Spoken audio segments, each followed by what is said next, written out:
Hello, and welcome to the Vibrant Soulful Wellness Podcast, a space for simple ideas, practical strategies, and meaningful practices to support more vibrant, soulful living at work and in life.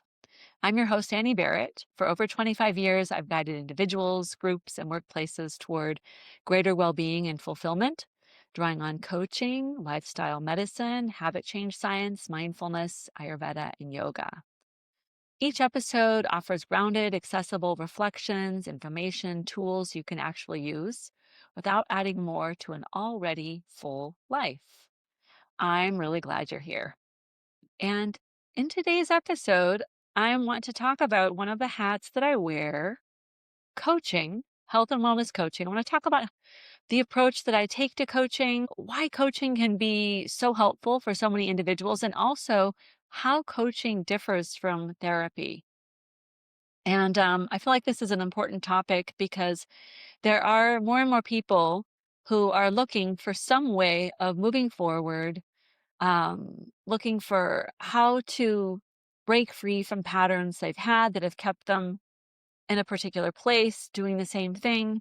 And coaching is one of the strategies that can really help. And in the realm of health and wellness coaching, oftentimes my clients are coming to me feeling frustrated at something that they're not able to change.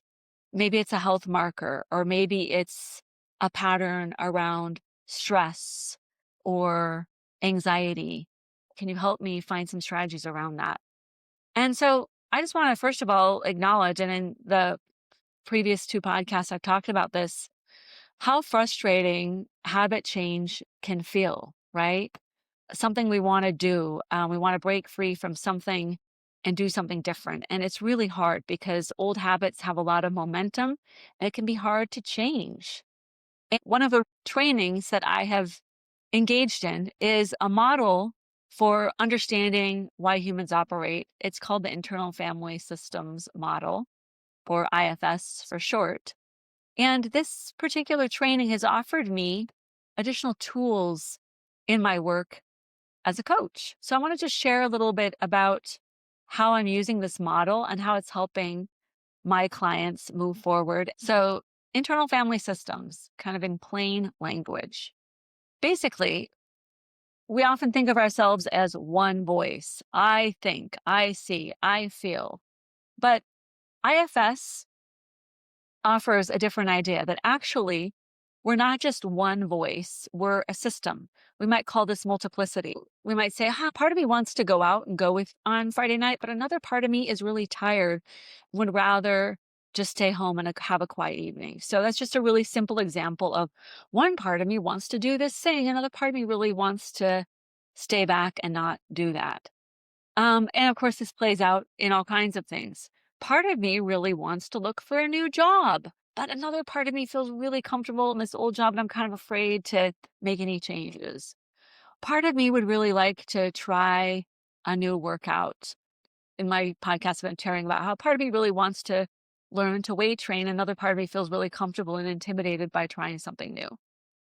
And of course, this plays out in other things, maybe in relationships. A part of me really appreciates something about a relationship. Another part of me is really frustrated about this particular person.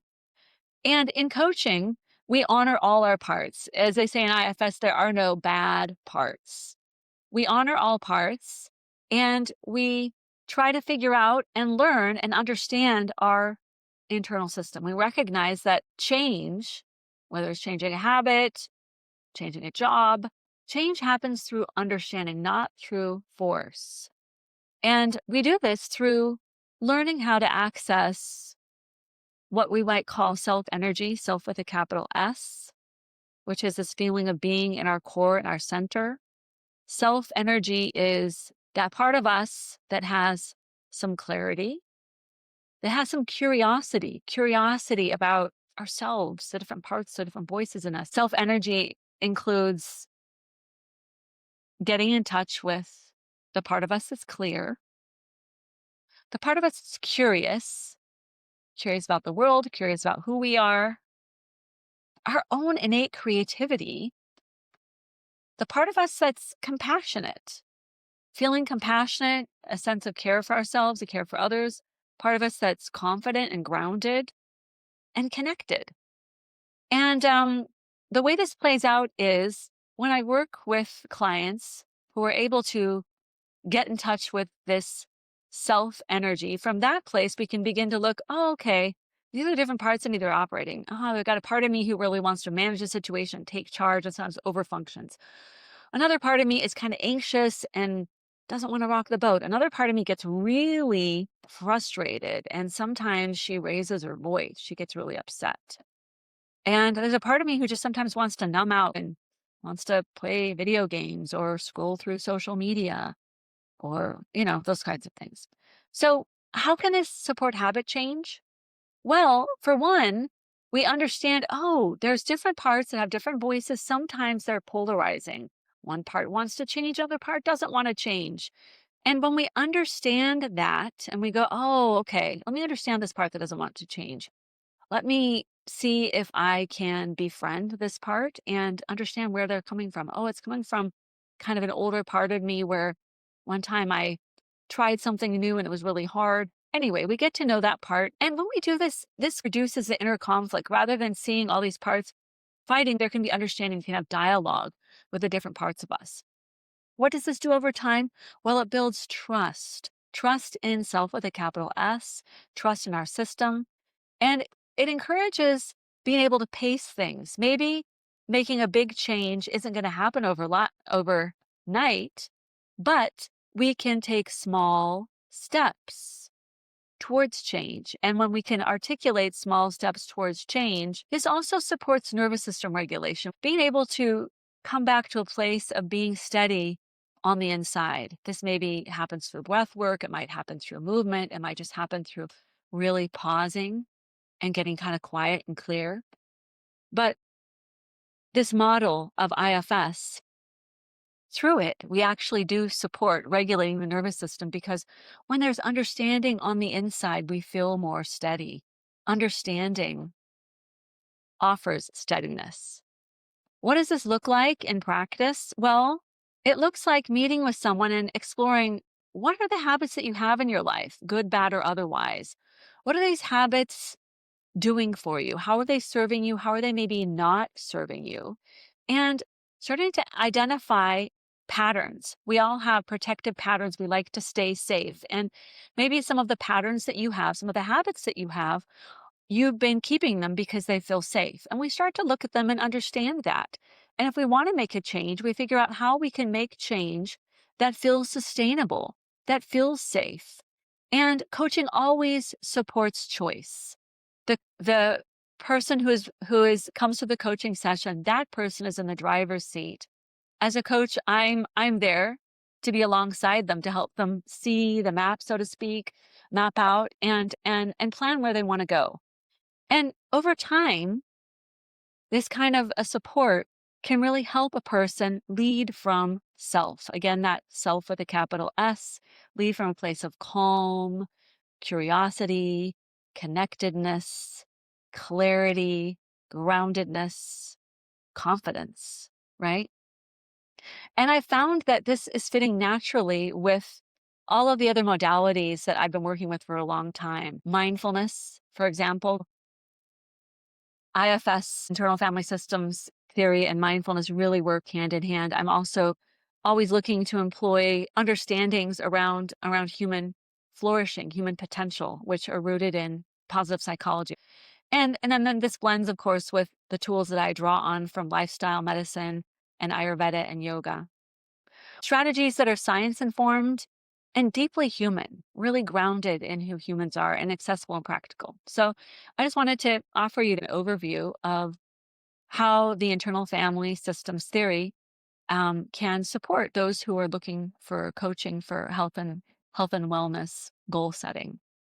And alongside that, I just want to talk of the difference between coaching and therapy, because they have some similarities. So what really is the difference between coaching and therapy? They can complement one another. And oftentimes I'm working with a client who I say, hey, tell me about your well-being team. And they might tell me, well, okay, I see this particular healthcare practitioner for these reasons.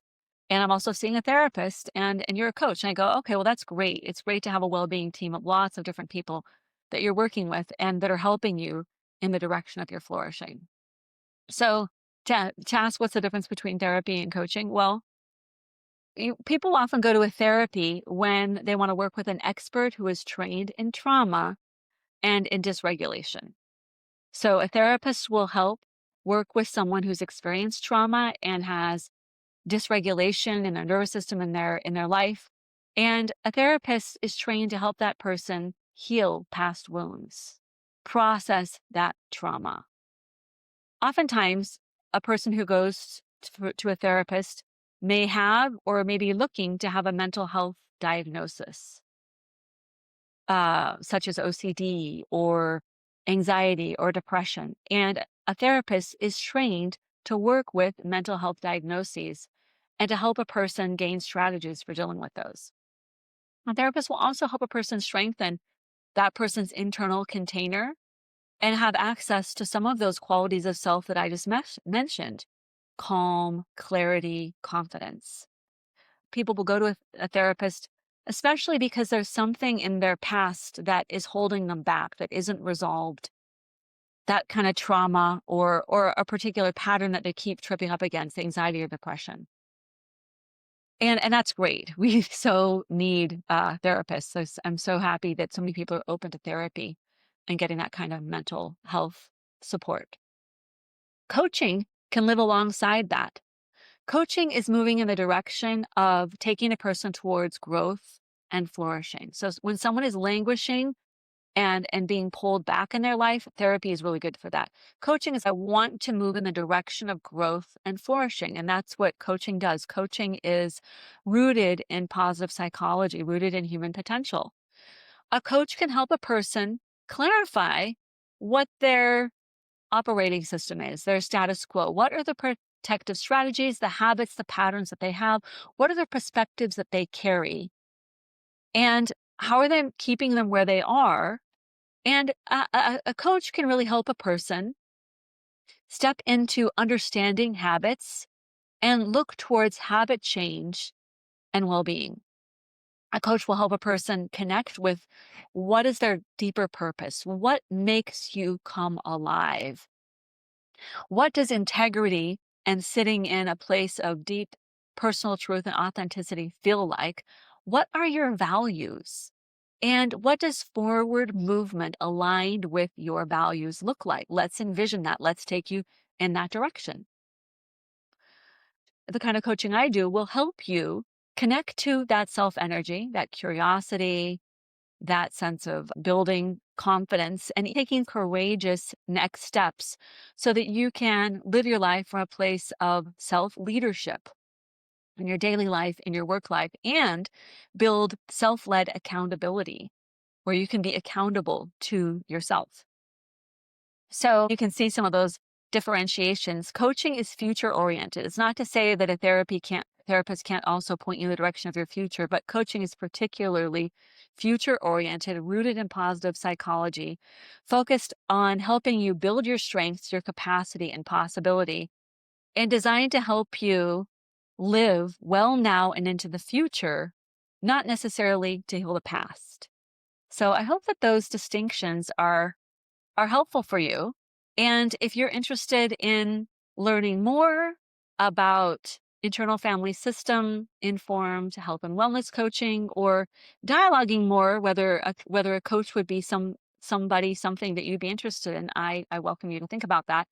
There's lots of resources besides me. And if you're interested in internal family systems, you might enjoy reading some of the work by the founder of Internal Family Systems, Richard Schwartz. His book, No Bad Parts, is an excellent one. So thanks for listening to me musing about coaching, therapy, and how we take people in the direction of flourishing. That is it for our episode today. Thanks for listening to the Vibrant Soulful Wellness Podcast. If you enjoyed this podcast, I invite you to subscribe wherever you listen. This podcast is now available on Spotify, Apple Podcasts, Amazon Music, and YouTube.